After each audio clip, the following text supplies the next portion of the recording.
सो अब हम अपना जो शायद ये 7th चैप्टर है, हम उसको यहाँ पे स्टार्ट कर रहे हैं, जो कि है convention on rights of child, या फिर जिसे मैं शॉर्ट फॉर्म में CRC भी कहूँगा। अब ये क्या है, तो अब तक तो समझ में सभी को आ जाना चाहिए कि जैसे हमने अलग अलग यहाँ पे इंटरनेशनल इंस्ट्रूमेंट्स की बात की, जैसे यहाँ पे सबसे पहले UDHR था, फिर ICPR था, उसके बाद ESCR था, फिर CEDAW था। ठीक उसी तरीके से ये convention on the rights of यहाँ पे चाइल्ड है। अब जैसा कि मैंने कहा था कि ह्यूमन राइट का मतलब होता है वो राइट जो कि हर एक इंसान को मिलना चाहिए, और ये जो इंसान होता है इसमें हर कोई आता है।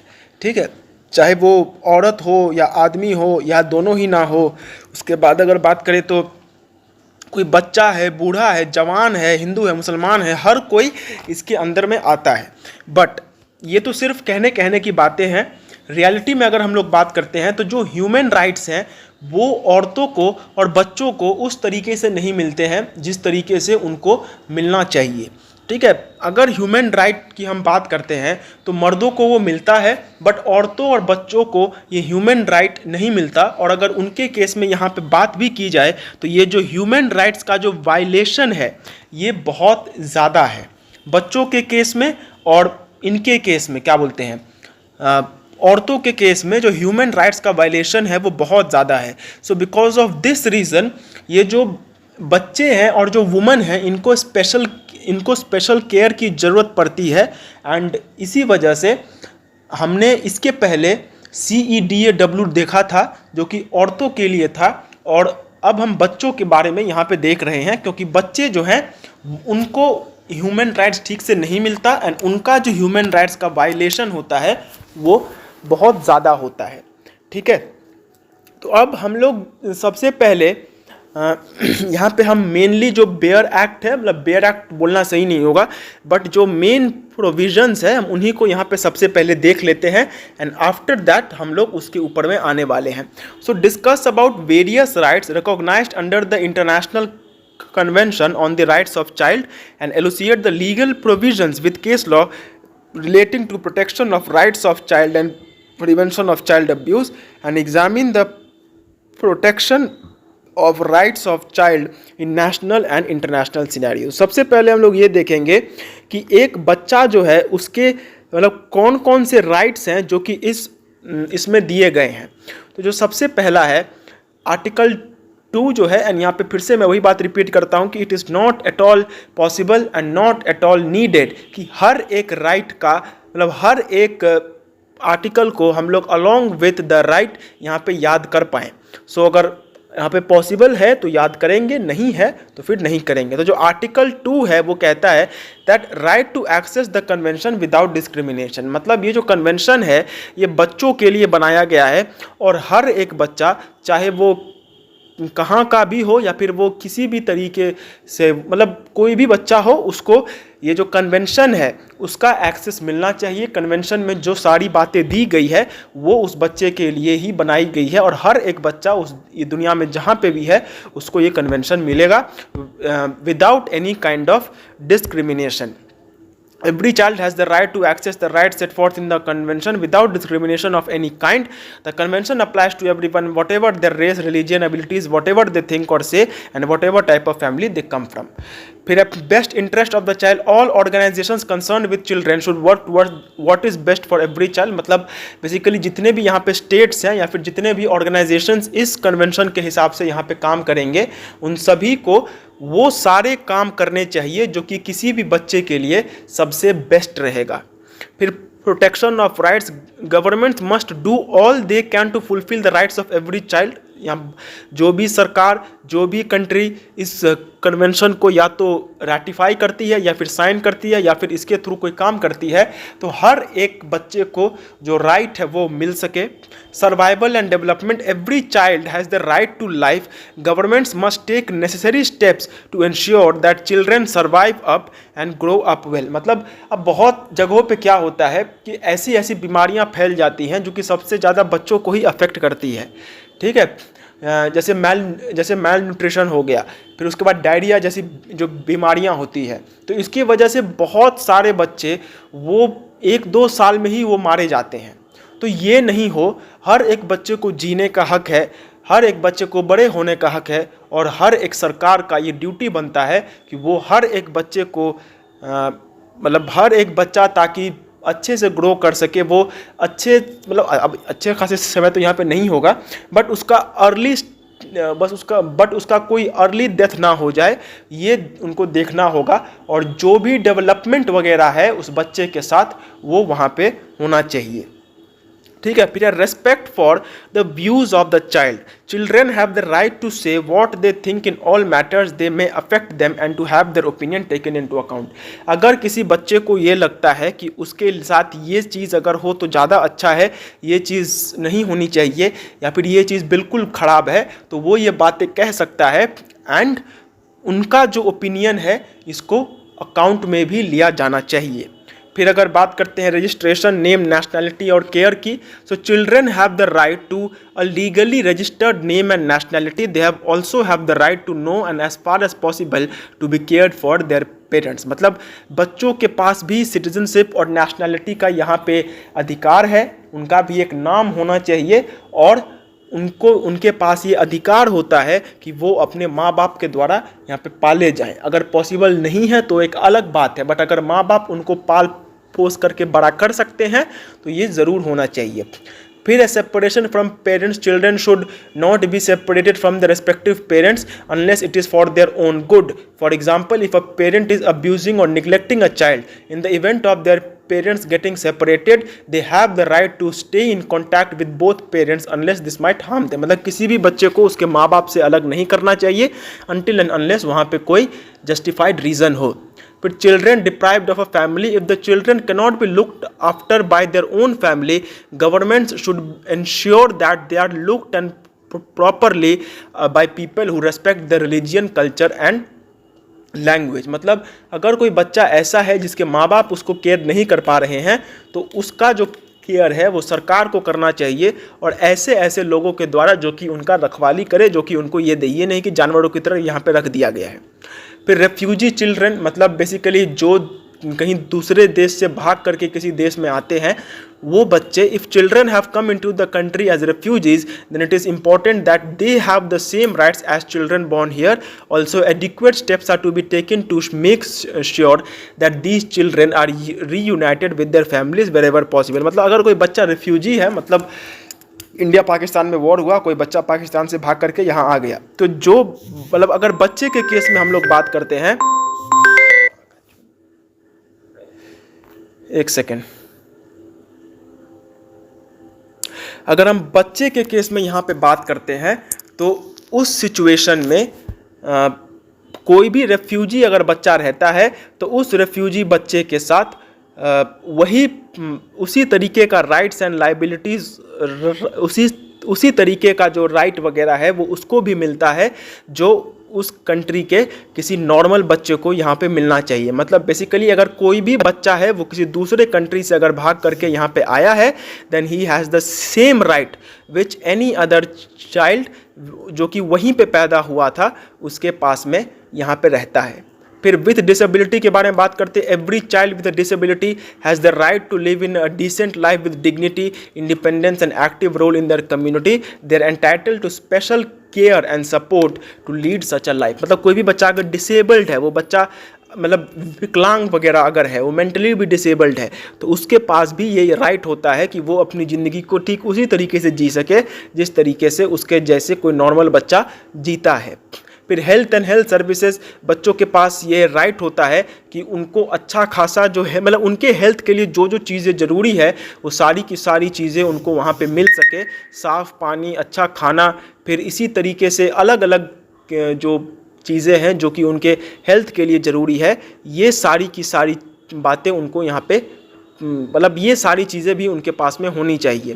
फिर आर्टिकल 25 की अगर बात करते हैं, review of treatment in care, those children who are under the care of any local authority rather than by their parents have the right of review of the treatment and situation regularly. मतलब अगर मान के चलो उनका अगर कोई treatment वगैरह चल रहा है, तो उस ट्रीटमेंट में वो कैसा वहाँ पे प्रोग्रेस हुआ है या फिर क्या क्या चीज़ें वहाँ पे हुई है, वो सारी की सारी उनको मतलब बेसिकली उनका अगर यहाँ पे अगर उनका कोई ट्रीटमेंट वगैरह चल रहा है तो वो जो ट्रीटमेंट है वो ट्रीटमेंट का क्या अपडेट वगैरह है वो उनको पता करने का यहाँ पे हक है। इसके बाद अगर बात करते हैं तो आर्टिकल 26 की बात करें तो children have the right for help from the government if they are poor और नीड। मतलब बेसिकली अब अगर कोई बच्चा एकदम इंडिपेंडेंट है तो उस केस में उसका जो सरकार है वो सरकार उसको पैसे के साथ या फिर इकोनॉमिकली और फाइनेंशियली उसका मदद करेगा। फिर आर्टिकल 27 की अगर बात करते हैं तो adequate standard of living, every child has the right to a standard of living that is good enough to meet their physical and mental needs, the government should help their families if they can not afford to provide this. मतलब हर एक बच्चे के पास ये right होता है कि एक अच्छा जीवन जीने के लिए जो सारी चीज़ें किसी नॉर्मल बड़े ह्यूमन बीइंग को मिलनी चाहिए वो सारी चीज़ें उनको भी वहाँ पे मिल सके। फिर राइट टू एजुकेशन तो हर एक बच्चे का है ही, हर एक बच्चे को शिक्षा और ऐसा शिक्षा जो कि उसका काम दे ये पाना उसका हक है और वो ये फ्री में उसको मिलना चाहिए, उसके लिए कोई पैसा वगैरह नहीं उससे लेना चाहिए। ये सरकार को बोला गया है, किसी प्राइवेट कंपनी को नहीं, ठीक है। तो प्लीज़ डोंट बी लाइक कि फिर प्राइवेट स्कूल्स पैसा क्यों लेते हैं, ठीक है।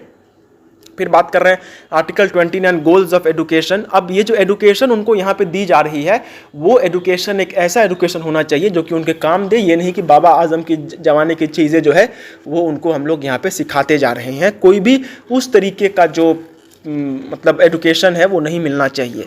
फिर children of minorities, every child has the right to learn and use the language customs and religion of their family whether or not these are share by the majority of people in the country. अगर कोई minority बच्चा है, मतलब किसी मुसलमान का बच्चा या फिर किसी जैन का बच्चा, किसी क्रिश्चियन का बच्चा, तो उसके पास भी ये राइट है कि वो जैसे माइनॉरिटी राइट्स उसका है, नॉर्मल लोगों का होता है, वही माइनॉरिटी राइट्स उसका भी है। अपने धर्म के बारे में जानने के लिए, अपने बिलीव्स के बारे में जानने का राइट उसको है।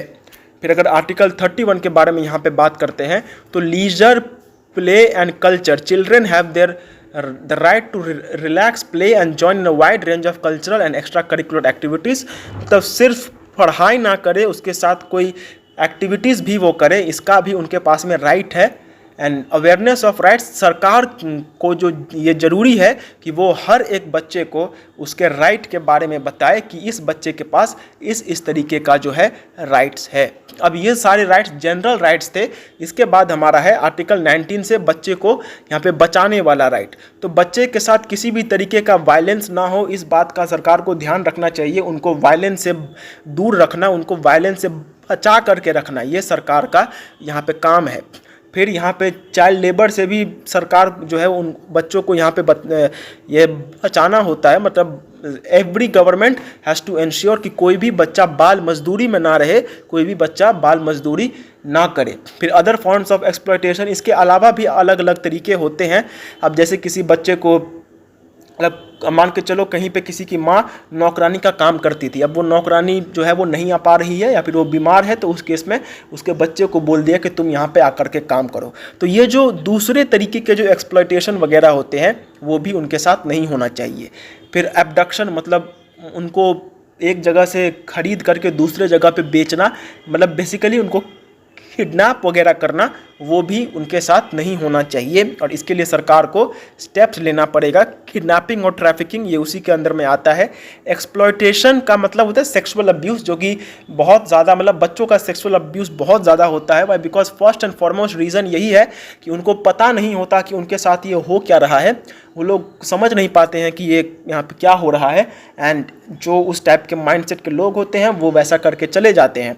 So because of this reason it is very important कि बच्चों का जो सेक्सुअल अब्यूज़ हो रहा है उसको रोका जाए और सरकार उसके लिए यहाँ पे ये उठाए। फिर डिटेंशन के बारे में अगर हम लोग बात करते हैं तो डिटेंशन मतलब अगर किसी बच्चे ने कोई यहाँ पे क्राइम करके रखा हुआ है तो पहली बात उसको डिटेन नहीं किया जा सकता, उसको किसी जेल में हम लोग नहीं डाल के रख सकते हैं। हम लोग जानते हैं कि हमारे यहाँ पे जुवेनाइल कोर्ट वगैरह होता है और जुवेनाइल होम्स भी होता है। मतलब अगर इन केस अगर कोई बच्चा अगर कोई क्राइम यहाँ पे कर भी देता है तो उसे जेल में नहीं भेजा जाता, उसे जुवेनाइल होम में या फिर जिसे हम लोग ये कहते हैं रेमेडी होम कहते हैं, वहाँ पे उसको भेजा जाता है। But he should not be detained as a normal criminal. And अगर फॉर इंस्टेंस अगर उसको ज़रूरी है तो किसी भी तरीके का टॉर्चर या फिर जो जेल में जो ये सारे चीज़ें होती है, मतलब जो गलत चीज़ें होती हैं वो उनके साथ नहीं होना चाहिए। फिर जुवेनाइल जस्टिस, ये तो मैंने कह ही दिया कि अगर कोई बच्चा इन केस अगर वो लॉ को यहाँ पे तोड़ देता है तो उसके साथ जुवेनाइल सिस्टम के तहत सारे कोर्ट प्रोसीडिंग्स होना चाहिए। नॉर्मल प्रोसीडिंग्स जैसे आईपीसी के तहत होते थे वो उसके खिलाफ नहीं किए जा सकते हैं। फिर फ्रीडम ऑफ एसोसिएशन, बच्चों के पास भी ये राइट है कि वो अपने हिसाब से अगर उनको कोई एसोसिएशन वगैरह बनाना है या फिर ज्वाइन करना है वो भी वो वहाँ पे कर सकते हैं। बच्चों के पास भी फ्रीडम ऑफ एक्सप्रेशन है, वो अपने हिसाब से जो कहना चाहते हैं वो कह सकते हैं। बच्चों का भी राइट टू जो प्राइवेसी है वो होता है। और access to information from mass media, मतलब अलग अलग जगहों से इन्फॉर्मेशन वगैरह लेना, इनका भी राइट उनके पास में है। मतलब बेसिकली अगर हम लोग बात करते हैं तो ये जो कन्वेंशन है इसमें जिन राइट्स के बारे में बात किया गया है वो मोर और लेस वही राइट्स हैं जो कि किसी नॉर्मल ह्यूमन बींग को मिलते हैं। बट जैसा कि मैंने कहा कि ये तो बस लिख के दे दिया जाता है कि ये उस नॉर्मल ह्यूमन बींग को हम लोग दे देंगे, बट इन रियलिटी उनको मिलता नहीं है। तो एक बच्चे के लिए स्पेसिफिकली जिन जिन राइट्स का होना वहाँ पे ज़्यादा इंपॉर्टेंट है, जैसे एजुकेशन हो गया, फिर अलग अलग तरीके से अब्यूज़ से बचाना, चाइल्ड लेबर से बचाना, फिर उसके बाद किडनैपिंग एब्डक्शन से इन लोगों को बचाना, ये सारी चीज़ों के ऊपर में यहाँ पे ज़्यादा जो है वो स्ट्रेस किया गया है। ठीक है, अब अगर इसके बाद हम लोग बात करते हैं कि इंटरनेशनल सिनेरियोज क्या है बच्चे के यहाँ पे प्रोटेक्शन के बारे में, तो एक second. So child protection has existed for a long time, much before the 1989 Convention on the Rights of Child. States began implementing such protection through international treaties, declarations, conventions, etc., through statements directly about children or through indirect means by protecting families and mothers. In 1923, the League of Nations began preparing a declaration on the rights of the child. Member states ratified the first declaration in 1924, which contained only 5 articles. The statement is limited, but it highlights the most important rights of the child. In 1959, the UN created a second declaration of the rights of the child, which puts forward 10 important principles, including the enjoyment of all the rights provided in the declaration without discrimination. Special मतलब ये सारा हुआ. However, despite the importance of these two declarations and the reference that make to key rights for children, their legal value is limited because their addresses are not required to abide by them and are committed to no offense when they do not comply. मतलब basically अगर हम बात करते हैं तो ये है मतलब बेसिकली ये जो हमारा convention on the rights of child था ये 1989 में बनाया गया था। बट उसके भी पहले अगर हम लोग यहाँ पे बात करते हैं तो 2 बार बच्चों के प्रोटेक्शन के रिगार्डिंग लॉज बनाए जा चुके थे। 1923 में जो लीग ऑफ नेशंस था, जैसा कि हम जानते थे कि हमारे यूनाइटेड नेशंस का इस्टेब्लिशमेंट के पहले एक लीग ऑफ नेशंस होता था जो कि सक्सेसफुल नहीं हो पाया था। बट फिर भी जब लीग ऑफ नेशंस बना था तो उसके टाइम पीरियड पे भी बच्चों के प्रोटेक्शन के लिए एक डिक्लेरेशन यहाँ पे बनाया गया था, जहाँ पे सिर्फ यहाँ पे 5 राइट्स के बारे में वहाँ पे बात की गई थी। बट ये कुछ खास यहाँ पे काम यहाँ पे कर नहीं पाया। ये तो ऑब्वियस ही बात है कि लीग ऑफ नेशंस यहाँ पे फेल हो गया था, तो उसका ये डिक्लेरेशन भी कहाँ से यहाँ पे ये होगा। फिर जब यूएन बना तो यूनाइटेड नेशंस ने एक दूसरा डिक्लेरेशन को यहाँ पे बना दिया, जहाँ पे उसने और कुछ राइट्स को उन पुराने राइट्स के साथ जोड़ करके उसको और एक नए तरीके से जो राइट्स है उनको वहाँ पे बनाया गया। बट ये भी कुछ खास यहाँ पे काम नहीं कर पाया क्योंकि ये दोनों ही डिक्लेरेशंस थे एंड डिक्लेरेशंस को मानना जो भी स्टेट्स है उनके ऊपर में ये होता है, दे आर नॉट बाउंड कि वो इन बातों को यहाँ पे माने। ठीक है, तो however despite the importance of these 2 declarations, their legal value is limited because their addresses are not required to abide by them and are committing no offense when they do not comply. Now, in the midst of the Cold War and after hard negotiations, 2 texts complementary to the Universal Declaration of Human Rights were adopted by the General Assembly of the UN in New York. मतलब जब यहाँ पे cold war होने लगा तो cold war के time पे 2 ऐसे और डिक्लेरेशंस थे जिनको कि यूएन ने यहाँ पे बनाया। The international charter for economic, social and cultural rights recognises the right to the protection against economic exploitation, the right to be educated and the right to health care, and the charter to civil rights establish possess the right to have a name and nationality. The year 1979 declared International Year of the Child by the UN. That year saw a real change of spirit as Poland makes the proposal to create a working group with the Human Rights Commission, which is in charge of writing an international charter. Finally, the UN member states decided to establish an agreement on behalf of children that would be respected and binding on the signatory state. In 1989, the member states announced the creation of the Convention on the Rights of the Child, which has been signed by 193 states. It is considered one of the most ratified conventions in the world and contains civil and political as well as cultural, social and economic rights. तो अगर हम लोग basically बात करते हैं तो सबसे पहले 1923 में लीग ऑफ नेशंस ने एक डिक्लेरेशन बनाया जहाँ पे सिर्फ 5 आर्टिकल्स थे। फिर 1959 में जब यूएन इस्टेब्लिश हुआ तो वहाँ पे भी और आर्टिकल्स बनाए, मतलब और आर्टिकल्स को जोड़ करके एक नया चार्टर बनाया गया। बट ये दोनों ही किसी भी तरीके से काम नहीं आ पाए क्योंकि ये दोनों डिक्लेरेशंस थे और स्टेट्स इनको सीरियसली नहीं ले रहे थे। लेकिन जब यहाँ पे कोल्ड वॉर चालू हुआ तो कोल्ड वॉर के टाइम पे अलग अलग नेगोशिएशंस हुए और इस टाइम पे 2 डिक्लेरेशंस जो कि था international charter for economic, social and cultural rights और इसके साथ charter related to civil rights, ये दोनों चार्टर जो है मतलब ये दोनों डॉक्यूमेंट्स यहाँ पे बनाया गया। और ईयर 1979 में बेसिकली यूएन जो है अब इस बात को लेकर के यहाँ पे सीरियस हुआ कि हमें एक ये बात यहाँ पे बनाना चाहिए कि अब बच्चों के लिए एक स्पेसिफिकली एक डॉक्यूमेंट यहाँ पे बनना चाहिए। और 10 सालों बाद, मतलब सोचो कितने ज़्यादा यहाँ पे वो सीरियस थे कि 10 सालों बाद उन लोगों ने फाइनली 1989 में ये जो क्या था convention on the rights of the child, इसको यहाँ पे बनाया और इसको 193 स्टेट्स ने इसको मंजूरी दे दी। अब ये जो कन्वेंशन है इसमें करीब यहाँ पे 54 आर्टिकल्स हैं जो कि अलग अलग राइट्स जो कि बच्चों को मिलने चाहिए उसको वो यहाँ पे गवर्न करते हैं। अब अगर हम इसके गवर्निंग बॉडी की यहाँ पे अगर बात करते हैं तो the convention by the committee on the rights of the child, मतलब जैसे ICCPR का था ह्यूमन राइट्स कमेटी, फिर ESCR का था committee on the economic, social and cultural rights और वुमन वाला का भी शायद वैसा ही कुछ था। तो यहाँ पे जो ये है committee on the rights of the child, ये इस बात को यहाँ पे गवर्न करता है। अब इसमें 18 इंडिपेंडेंट एक्सपर्ट्स हैं जो कि इम्प्लीमेंटेशन को यहाँ पे मॉनिटर करते हैं और they also monitor the implementation of the 2 optional protocols to the convention. अब ये मई 2000 की यहाँ पे बात की गई है। मतलब इसमें basically in May 2000 the UN General Assembly adopted and opened for signature 2 protocols to the International Convention on the Rights of the Child concerning the sale of children, child prostitution and child pornography as well as the involvement of children in armed conflict. These protocols entered into force on 18 मतलब 2002 में जो है एक और protocol जोड़ा गया, मतलब main convention के साथ और एक सेकेंडरी डॉक्यूमेंट को यहाँ पे जोड़ा गया जो कि बेसिकली जो सेक्सुअल यहाँ पे एक्सप्लॉयटेशन होता है, जैसे बच्चों का जो है यहाँ पे प्रोस्टिट्यूशन भी होता है, बच्चों को बेचा जाता है, पोर्नोग्राफी में भी बच्चों को यूज़ किया जा रहा था। इन चीज़ों को यहाँ पे रोकने के लिए जो 2002 में ये पहला प्रोटोकॉल जो है ये फोर्स में आया।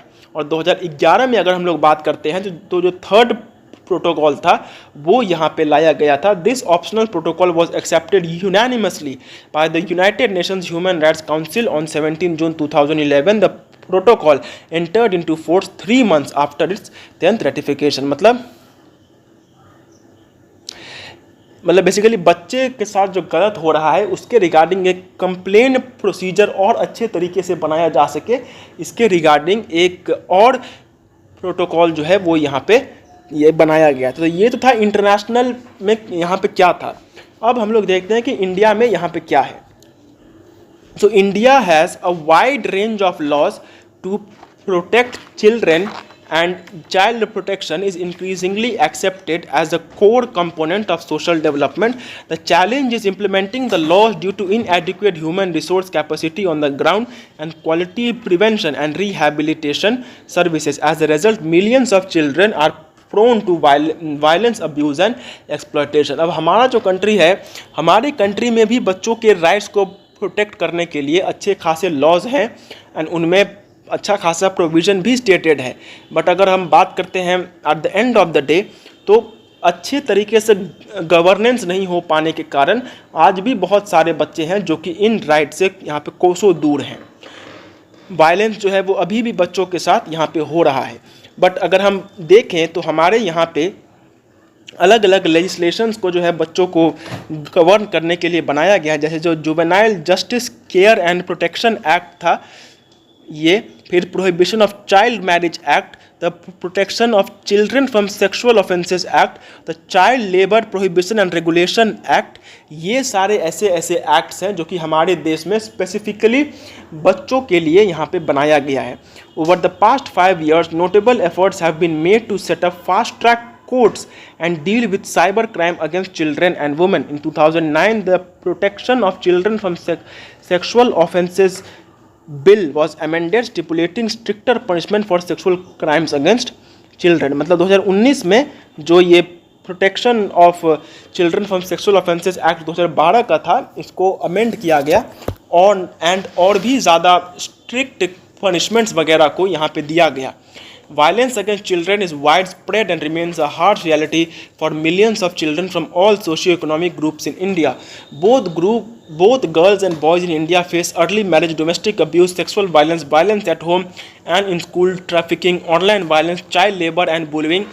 All forms of abuse and exploitation have lifelong consequences on children's lives. Exact data on violence, abuse and exploitation is not sufficient, but overall the nation is becoming increasingly aware of violence against children, especially sexual abuse. Several cases that may have earlier gone unnoticed are now being reported. There are several standards and rights guaranteed by the laws that govern our country and the international legal instruments which we have accepted by ratifying them. Various rights have been conferred in the Constitution of India, especially for children. In addition, just like any Indian adult, male or female, children too, as equal citizens of India, have several other, मतलब basically संविधान में भी जो rights हैं वो बच्चों के लिए भी अवेलेबल हैं। एंड इसमें देखो, मैंने पहले भी कहा था कि जो संविधान है वहाँ पे कोई भी राइट स्पेसिफिकली ये लिख करके नहीं दिया गया है कि ये बच्चों के लिए है, ये औरतों के लिए है और ये मर्दों के लिए है। जो भी कोई भी इंसान ये सारे राइट्स को यहाँ पे ले सकता है, मतलब वो अगर इंडियन है तो right against right to equality है, राइट अगेंस्ट डिस्क्रिमिनेशन है, फ्रीडम ऑफ एक्सप्रेशन है, राइट टू लाइफ है, राइट टू हेल्थ है, राइट टू एजुकेशन है। ये सारी जो राइट्स हैं वो हमारे कंट्री में आराम से इसके तहत यहाँ पे दिया गया है। ठीक है, फिर इसके बाद जो directive principles of state policy हैं उनमें भी इन सारे एक्ट्स के बारे में यहाँ पे बात किया गया है। ठीक है, जैसे जो आर्टिकल 39E है, the constitution of India has the states that the health and strength of workers and the young age of children are not violated, and that there is a right to be protected from being abused and not forced by economic necessity to enter avocations or minor occupations that do not suit their age or energy. Article 39 of the Constitution states that children must be provided with just opportunities and facilities to progress in a healthy way and conditions of liberty and dignity. Also, children and youngsters are given protection against ill treatment and moral and material abandonment. Rights against social injustice and all forms of exploitation. Article 46 of the Constitution discusses the rights of the weaker sections of the society and that they should be safeguarded from social injustice and all forms of exploitation. मतलब basically fundamental rights के साथ साथ declaration बोल रहा हूँ, directive principles of state policy जो है वो यहाँ पे ये अप्लाई होता है। ठीक है, अब इसके बाद ये जो केस लॉज वगैरह है, ये केस लॉज वगैरह आई वुड से कि please don't go on doing all this case laws, because ये बहुत ऑल्दो इस एग्ज़ाम पर्पस के लिए ये कुछ खास इम्पोर्टेंट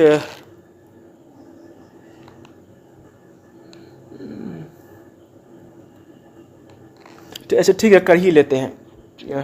तो देखो, अगर हम केस लॉज के बारे में बात करते हैं तो उसका नाम मुझे समझ में नहीं आया, Therissamma Varkey versus state of Kerala था. In this case the question at hand was whether an offence committed before the commencement of any act can be tried and in which court.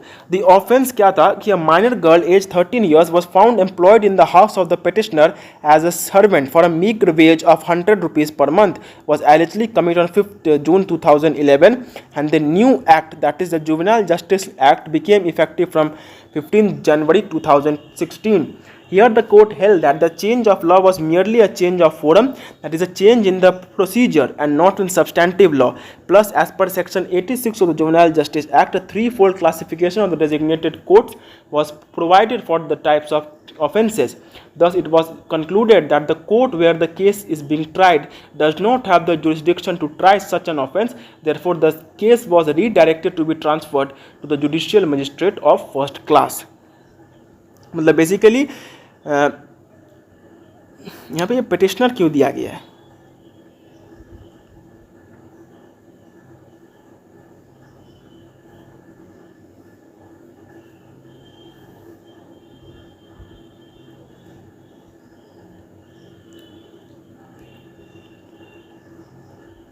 अब ये कुछ प्रिंटिंग मिस्टेक है, बट हुआ क्या था कि 13 साल की एक लड़की थी जो कि एक आदमी के घर में 100 रुपये पर महीने के हिसाब से वो नौकरानी का यहाँ पे काम करती थी. अब ये जो घटना था ये हुआ था 5 जून 2011 को, और इसके लिए जो बेसिकली ये था, मतलब यहाँ पे क्या बोलते हैं, जो जुवेनाइल जस्टिस, मतलब इसके लिए जो केस लॉ को फाइल करने की यहाँ पे बात की गई थी वो 2017 में की गई थी. अब हुआ क्या कि ये जो जुवेनाइल, अब जो यहाँ पे ये था आदमी था, उसने ये कहा कि ये जो केस है ये एक जुवेनाइल का केस है, और जुवेनाइल के केस हो यहाँ पे होने के कारण ये जो एक्ट है, और अच्छा अब समझ में आया, मतलब बेसिकली ये जो पिटिशन, मतलब एक आदमी था, एक आदमी के घर पे 13 साल की एक लड़की काम करती थी, उसके खिलाफ 2017 में एक केस जो है वो यहाँ पे ये कर दिया गया था, बना दिया गया था.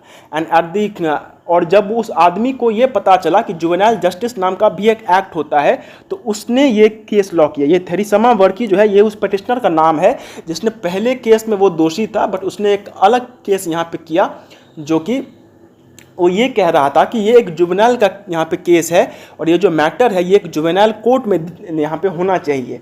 बट अब जाहिर सी बात है ये कैसे जुवेनाइल कोर्ट में होगा, जो ऑफेंस है वो तो एक बड़ा आदमी कर रहा है. तो इसी के तहत जो कोर्ट है उसने ये कह दिया कि ये जो बेसिकली यहाँ पे बात था, ये उसी कोर्ट में जाएगा, मतलब ये जुडिशनल, ये किसी जुवेनाइल कोर्ट में नहीं जाएगा, ये judicial magistrate of the first class के पास में ही यहाँ पे जाएगा. मतलब उसके ऊपर में जुवेनाइल एक्ट के भी हिसाब से जो चार्जेस वगैरह हैं वो लगाए जा रहे थे. तो उसने यही कहा कि जुवेनाइल के हिसाब से चार्जेस कैसे लगाए जा सकते हैं. जुवेनाइल एक्ट 2016 से यहाँ पे लागू हुआ है, और 2011 में जो है मैंने ये यहाँ पे क्राइम किया था. तो here the court held that the change of law was merely a change of forum, that is a change in the procedure and not in substantive law. मतलब बेसिकली ये जो एक्ट है, ये एक्ट से तुम्हारा जो क्राइम है वो जस्टिफाई नहीं होता.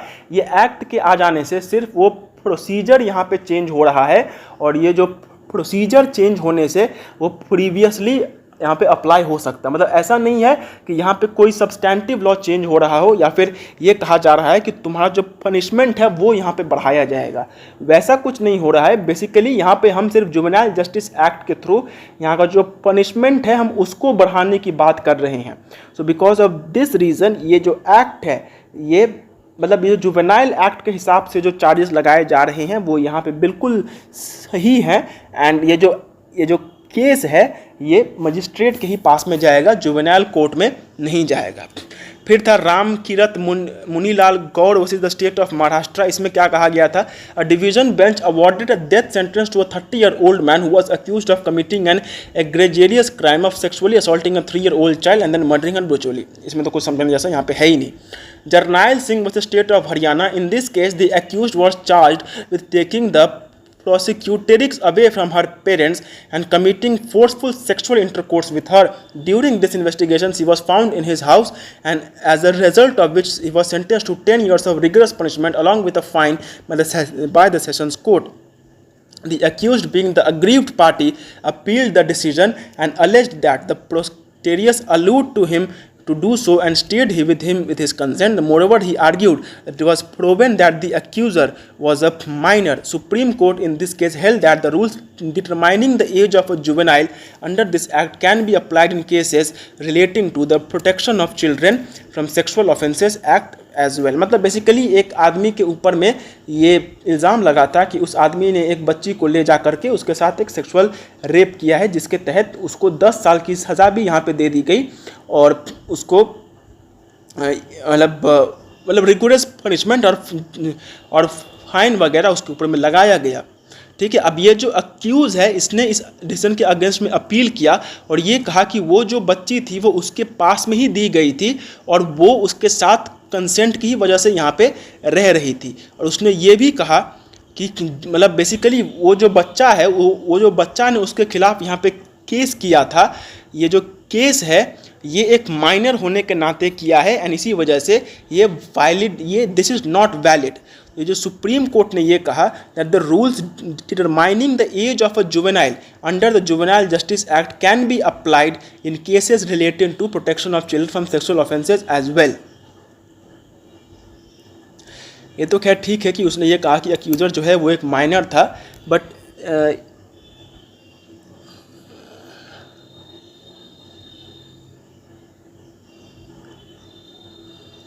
अब ये जो अक्यूज्ड है ये यहाँ पे बेसिकली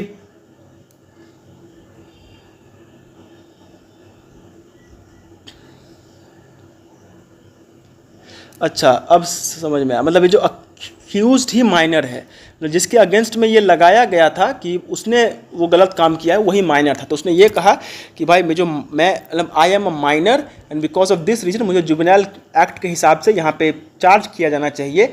बट उसने ये कहा कि जुवेनाइल एक्ट के अलावा जो protection of children from sexual offences act है यहाँ पे भी हम लोग इस बात को अप्लाई ज़रूर कर सकते हैं. ठीक है. अब इसके बाद का जो क्वेश्चन है वो है the convention on rights of child 1989 is a detailed code on the rights of the child. मतलब ये एक बहुत ही ज़्यादा डिटेल में यहाँ पे बात बताया गया है. ये क्या सही है या फिर ये यहाँ पे गलत है. ठीक है. तो इसको मैं 2 मिनट बाद यहाँ पे समझा रहा हूँ.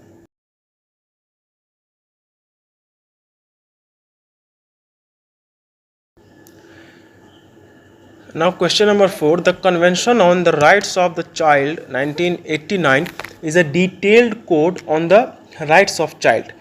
मतलब ये जो हमारा कन्वेंशन है ये एक डिटेल्ड कोड है. मतलब बेसिकली जैसे एक कन्वेंशन को होना चाहिए ये वही है. अब इस बात को हमें यहाँ पे एक्सप्लेन करना है कि ये है कि नहीं है. तो सबसे पहली बात, ये जो कन्वेंशन है that is an international treaty that recognises the human rights of children defined as persons up to the age of 18 years. मतलब ये बच्चों का जो ह्यूमन राइट्स है उसको यहाँ पे रिकॉग्नाइज करता है. एंड यहाँ पे बच्चों का मतलब वो ह्यूमन बींग्स या फिर वो लोग जिनका उम्र 18 साल से कम है उन्हें हम लोग बच्चे कहते हैं. The convention establishes in international law that the state parties must ensure that all children without any discrimination in any form benefit from special protection measures and assistance have access to services such as education and health care can develop their. मतलब basically हर एक state को ये बोला गया है कि बच्चे के जो राइट्स यहाँ पे बता रहे हैं ये राइट्स हर एक स्टेट में हर एक बच्चे को मिलना चाहिए ना. The convention deals with child specific needs and rights. ये बच्चों का जो स्पेसिफिक नीड्स है उसके साथ यहाँ पे डील करता है. It requires that the nation that ratify this convention are bound to it by international law.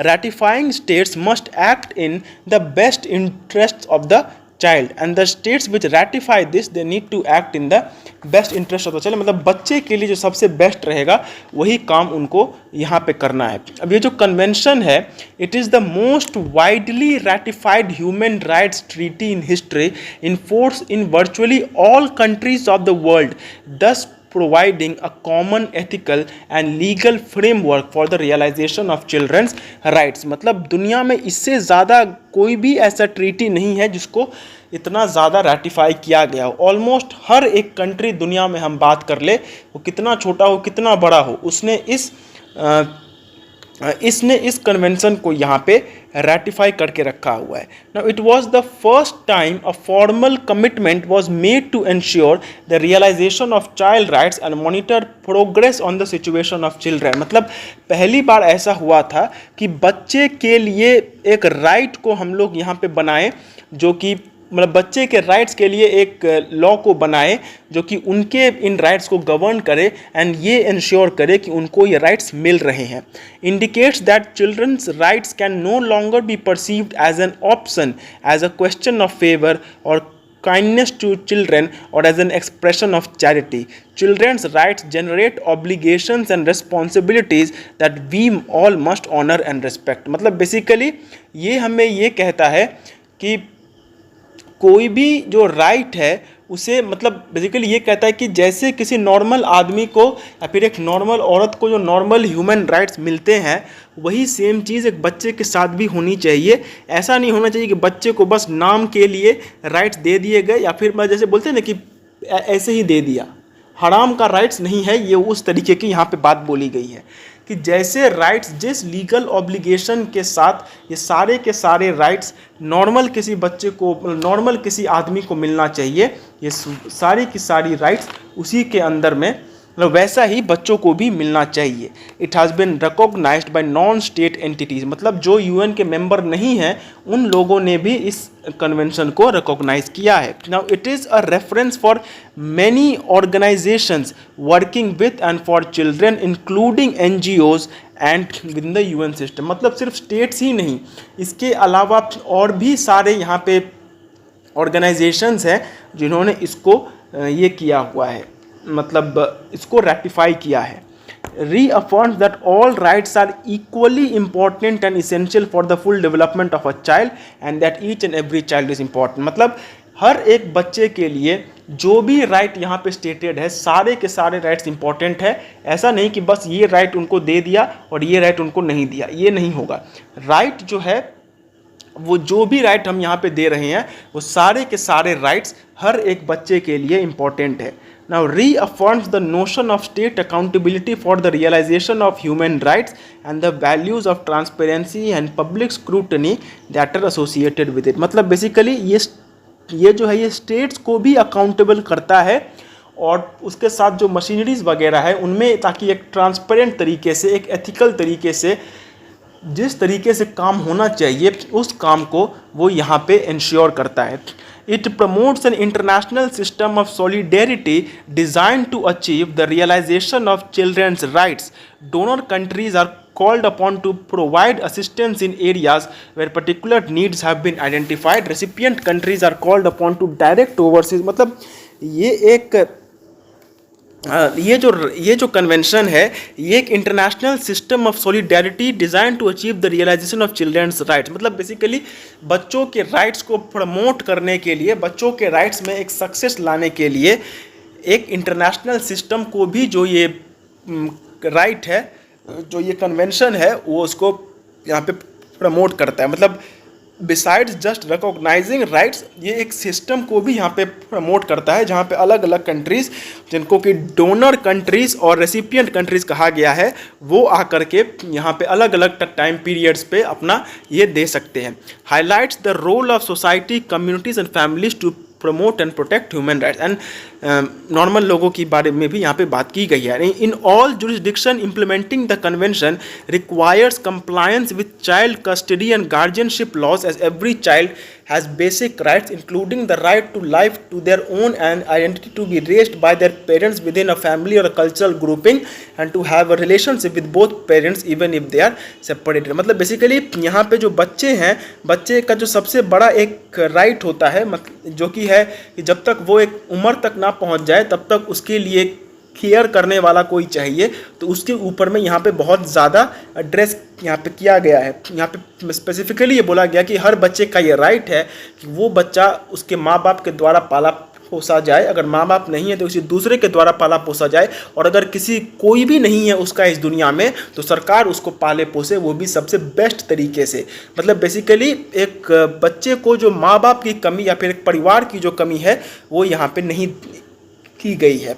The convention obliges states to allow parents to exercise their parental responsibilities.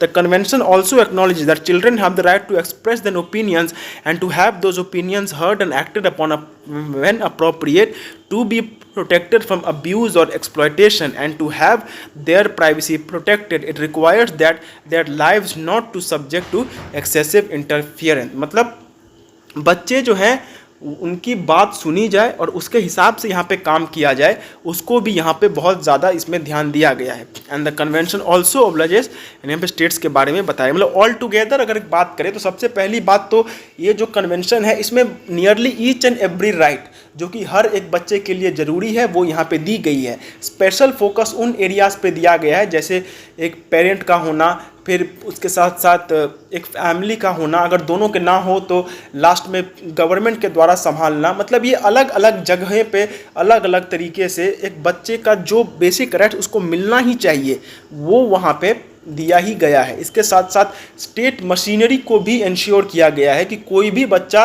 State machinery के अंदर में जो ये है क्या बोलते हैं लूप होल्स है उसका वो यहाँ पे शिकार ना हो. ओके इसके बाद है right a critical note on the convention of rights of child. मतलब अब ये तो वह यहाँ पे वही बात हो गई कि रामायण खत्म और राम बाद में आ रहे हैं. So the United Nations convention on the rights of child commonly abbreviated as CRC of UNRC. अब मैं इसको बेसिकली रीड करूँगा, जहाँ पे ज़रूरत पड़ेगा मैं एक्सप्लेन कर दूँगा.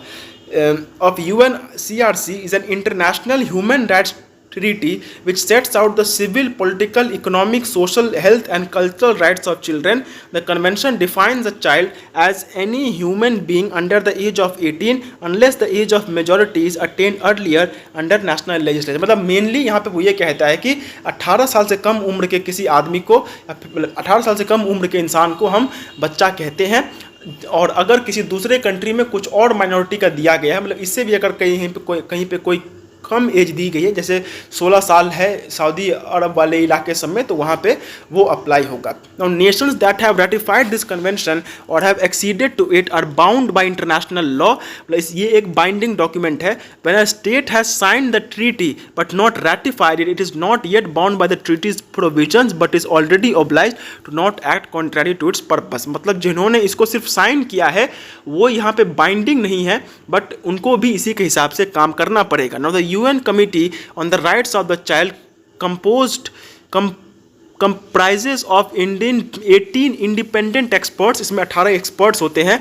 is responsible, इसमें मतलब ये जो UN कमेटी है जो कि इसको गवर्न करती है इस क्या बोलते हैं इस लॉ को, उसमें 18 एक्सपर्ट्स होते हैं जिनको कि अलग अलग is responsible for supervising the implementation of the convention by the states that have ratified it. Their governments are required to report and to appear before the UN Committee on the Rights of the Child periodically to be examined on their progress regarding the advancement of the implementation of the convention and the status of child rights in their country. Their reports and the committee's written views and concerns are available on the committee's website. Individuals can appeal to the committee on the rights of the child if they believe that rights according to the convention have been violated.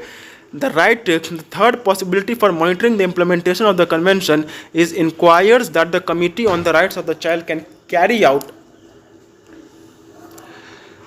on their own initiative if they have reliable information that leads them to believe that a member state has violated the convention's rights. However, states may opt out from the inquiry procedure at the time of signature, ratification or accession. Once a year, the committee submits the report to the third committee of the UN General Assembly, which also hears the statement of CRC chair, and the assembly adopts the resolution on the rights of the child. मतलब basically इस convention को govern करने वाला जो body है वो UN का rights of the child का एक कमेटी है. और ये जो राइट्स ऑफ द चाइल्ड का कमेटी है इसमें 18 इंडिपेंडेंट डायरेक्टर्स होते हैं, एक्सपर्ट्स होते हैं. और ये जो एक्सपर्ट्स हैं ये इसको गवर्न करने का काम करते हैं. ये देखते हैं कि ये जो कन्वेंशन है वो ठीक तरीके से जिन जिन एरियाज़ में इसको अप्लाई होना चाहिए उन एरियाज़ में अप्लाई हो रहा है कि नहीं हो रहा है.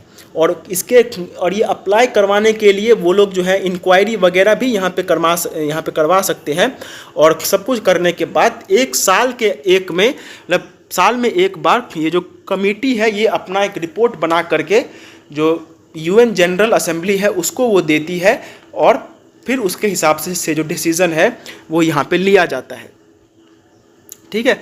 अब इसको जो है 1989 में यहाँ पे बनाया गया था, बट ये जो फोर्स में 1990 में आया था और अभी तक 196 कंट्रीज़ ने इसको रेटिफाई किया है। मतलब बेसिकली मैक्सिमम कंट्रीज़ ने ही इसको मान लिया है, including every member of the UN except the US. जैसे कि मैंने कहा कि यूएस हर एक जगह पे बाजी मार जाता है, ठीक है। Now the 2 optional protocols were adopted on 25th May 2000. The first optional protocol restricts the involvement of children in military conflicts, and the second optional protocol prohibits the sale of children, child prostitution and child pornography. More than 170 states have ratified both protocols. A third optional protocol relating to communication of complaints was adopted in December 2011 and open for signature on 12. तो basically यहाँ पे 3 protocols हैं। पहला वाला जो है वो mainly that is concerned with कि जैसे एक सेकेंड मतलब 2 प्रोटोकॉल्स हैं। पहला वाला है कि जो बच्चों को वॉर्स में और बेसिकली टेररिस्ट वगैरह बनाया जा रहा है उसके तहत उसको रोकने के लिए, और दूसरा है सेक्सुअल ऑफेंस को रोकने के लिए, और तीसरा है कि बच्चों को का राइट्स वायलेशन का जो प्रोसीजर है उसको देखने के लिए भी यहाँ पे बनाया गया। The convention deals with child specific needs and rights. It requires that the Nations that ratify this convention are bound to it by international law. Ratifying states must act in the best interest of the child. Now, in all jurisdictions implementing the convention requires compliance with child custody and guardianship laws, as every child has basic rights including the right to life.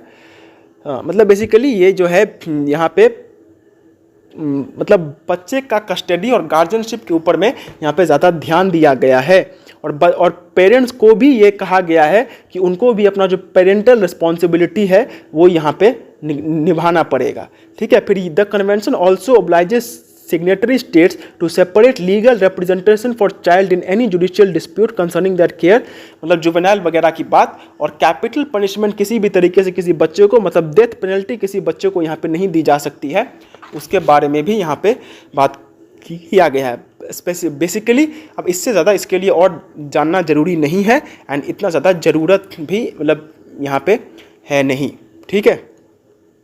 अब अगर rights of child के बारे में बात करते हैं तो जो राइट्स ऑफ चाइल्ड जैसे एक नॉर्मल इंसान का ह्यूमन राइट्स होता है, ठीक उसी तरीके से एक बच्चे के लिए स्पेसिफिकली अगर हम बोले तो उसका जो है वो जो चाइल्ड है वो चाइल्ड राइट्स के तरीके से कहलाते हैं। अब ये फर्स्ट वर्ल्ड वॉर के बाद मेनली इसको ये किया गया था, जहाँ पे कि 1923 का जो वो रेगुलेशन था, जो डिक्लेरेशन था, वो उसके अडॉप्शन से हमें समझ में आता है 1959 के भी इसके तरीके से। मतलब बेसिकली जो ह्यूमन राइट्स चाइल्ड के लिए होते हैं उनको हम चाइल्ड राइट्स यहाँ पे कहते हैं, या फिर राइट्स ऑफ द चाइल्ड इसको कहा जाता है। और वो कौन कौन से राइट्स हैं तो वो हम यहाँ पे देख ही सकते हैं, ठीक है। इसके लिए basically it is not that very important, ठीक है। हाँ, एक सेकेंड।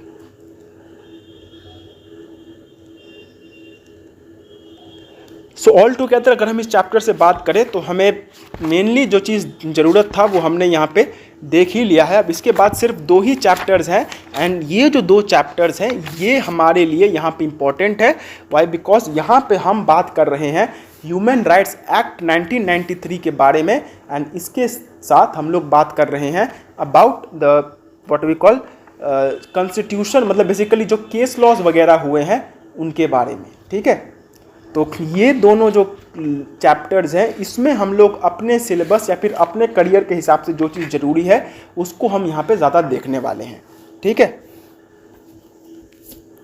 ओके।